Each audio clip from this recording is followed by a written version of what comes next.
Iran ముడి చమురు దిగుమతులకు సంబంధించి భారత్కు ఎలాంటి చెల్లింపుల సమస్యలు లేవని కేంద్ర పెట్రోలియం సహజవాయువు మంత్రిత్వ శాఖ తెలిపింది. టెహ్రాన్తో పాటు ప్రపంచవ్యాప్తంగా ఉన్న అనేక దేశాల నుంచి దేశీయ రిఫైనరీలు చమురును కొనుగోలు చేస్తున్నాయని వెల్లడించింది. ఇరాన్ ముడి చమురుతో గుజరాత్కు రావాల్సిన పింగ్షున్ అనే నౌక చెల్లింపుల సమస్యల కారణంగా మధ్యలోనే చైనాకు మళ్లిందంటూ వార్తలు వస్తున్న నేపథ్యంలో కేంద్రం ఈ మేరకు స్పష్టతనిచ్చింది. ముడి చమురు దిగుమతులపై కేంద్ర పెట్రోలియం సహజవాయువు మంత్రిత్వ శాఖ సామాజిక మాధ్యమం ఎక్స్లో పోస్ట్ చేసింది.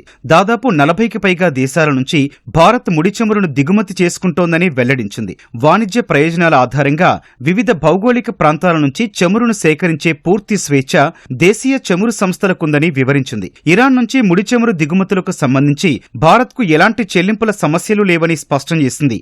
ఇరాన్ ముడి చమురుతో గుజరాత్లోని వాడినార్కు రావాల్సిన పింగ్షున్ అనే నౌక చెల్లింపుల సమస్యల కారణంగా మధ్యలోనే చైనాకు మళ్లిందంటూ వస్తున్న వార్తలను తీవ్రంగా ఖండించింది. ఈ ఆరోపణలు వాస్తవ విరుద్ధమని స్పష్టం చేసింది. అంతర్జాతీయ చమురు వాణిజ్యంలో వ్యాపార అనుకూలత, నిర్వహణ సౌలభ్యం ఆధారంగా నౌకలు సముద్ర మార్గంలో ఉన్నప్పుడు గమ్యస్థానాలను మార్చుకోవడం సర్వసాధారణమని కేంద్రం వివరించింది. చమురు వాణిజ్యం గురించి తెలియకుండా ఆరోపణలు చేయడం తగదని పేర్కొంది. ఇరాన్ ఎల్పీజీతో సీబర్డ్ అనే నౌక ఈ నెల 2న మంగళూరు పోర్టుకు చేరుకుని విజయవంతంగా గ్యాస్ను అన్లోడ్ చేస్తోందని తెలిపింది. ఇరాన్తో వాణిజ్యానికి ఎలాంటి ఆటంకం లేదనడానికి ఇదే నిదర్శనమని వివరించింది.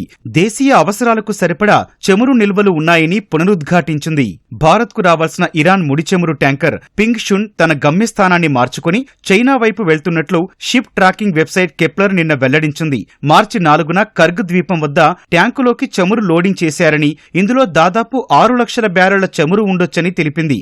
గతంలో భారత్ ఇరాన్ నుంచి భారీగా ముడి చమురును కొనుగోలు చేసేది. 2018లో రోజుకు 5,18,000 బ్యారెళ్ల ఇరాన్ చమురును భారత్ కొనుగోలు చేసింది. దేశ మొత్తం ఇంధన దిగుమతుల్లో ఇరాన్ వాటా 11.5%గా ఉండేది.